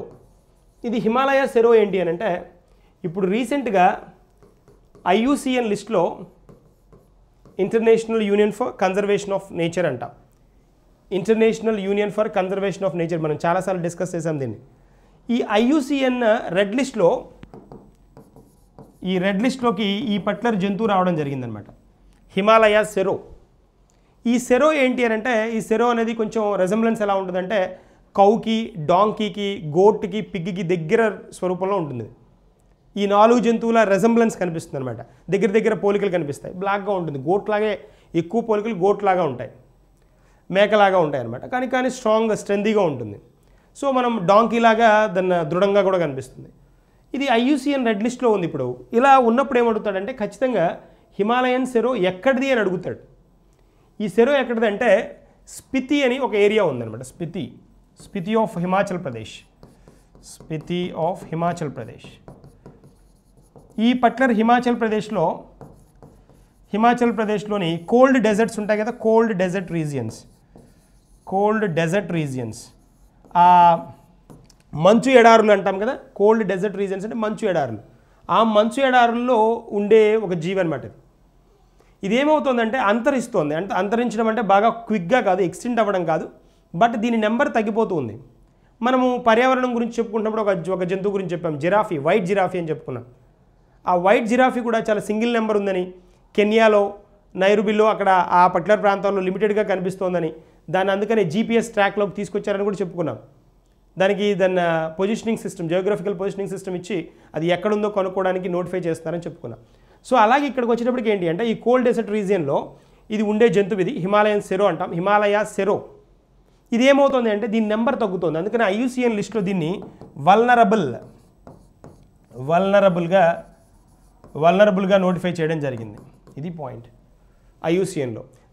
తర్వాత మనకి వీటికి రిలేటెడ్గా ఇప్పుడు తెలుసుకోవాల్సింది ఏంటి అంటే the wild life protection act కూడా ఉంది మనకి, అది కూడా మనం నోట్ చేసుకోవాలి. వైల్డ్ లైఫ్ ప్రొటెక్షన్ యాక్ట్ దీని కిందే కదా వీటిని ప్రొటెక్ట్ చేస్తారు. Protection act, wild life protection act 1979 కదా. దీన్ని బేస్ చేసుకొనే 1972 కదా, 72, 71, 72 ఈ పర్టికులర్ పార్ట్లోనే మనకి చాలా యాక్ట్స్ ఉన్నాయి దీని మీద. వైల్డ్ లైఫ్ ప్రొటెక్షన్ యాక్ట్ 1972 ప్రకారం వీటిని ప్రొటెక్ట్ చేసుకోవాల్సిన అవసరం ఉంది. తర్వాత IUCN రెడ్ లిస్ట్లో కూడా ఉంది కాబట్టి, రెడ్ లిస్ట్లో ఉంది, ఏ ట్యాగ్లో ఉంది, వల్నరబుల్గా ఉంది కాబట్టి వీటిని కాపాడుకోవాల్సిన అవసరం మనకుంది. ఇలాంటి జంతువులు ఇలాంటివి కనిపించినప్పుడు, న్యూస్లో ఉన్నప్పుడు వాటి గురించిన క్వశ్చన్ అడుగుతాడు. ఎక్కడ ఉంది అని అంటే స్టేట్ హిమాచల్ ప్రదేశ్. తర్వాత పోతే నెక్స్ట్ ఆ జంతువు సెరో కదా, దేనికి దగ్గరగా ఉంటుంది అని అంటే కౌకి ఒకటి, డాంకీ ఒకటి, దీనికి రెజంబ్లెన్స్ ఉంటాయన్నమాట. గోట్ ఒకటి, పిగ్ ఒకటి, ఈ 4 రెజంబ్లెన్స్ ఉంటుంది వీటికి, అంటే ఆ దగ్గర పోలికలు ఉంటుందన్నమాట. That is one. దీంతో మనం ఈ కరెంట్ అఫైర్స్ మన సెషన్ వీక్ రౌండప్ ఏదైతే ఉందో అది మనం ఫినిష్ చేసుకున్నాం. 1-2 సార్లు వినండి. సో వెరీ ఇంపార్టెంట్ కాన్సెప్ట్స్, దాదాపు 10 కాన్సెప్ట్స్, వెరీ గుడ్ కాన్సెప్ట్స్ విన్నా. ఇవి మీరు ఒక్కసారికి 2 సార్లు విన్నారు అని అంటే ఇవి స్ట్రాంగ్గా ఉంటాయి. తర్వాత మీకు ఎగ్జామ్లో వర్స్ట్ కేసులో 1-2 క్వశ్చన్స్ పక్కా ఇక్కడి నుంచి వచ్చే స్కోప్ అయితే ఉంటుంది. చలో then will meet in the next session. I wish you all the best. Thank you.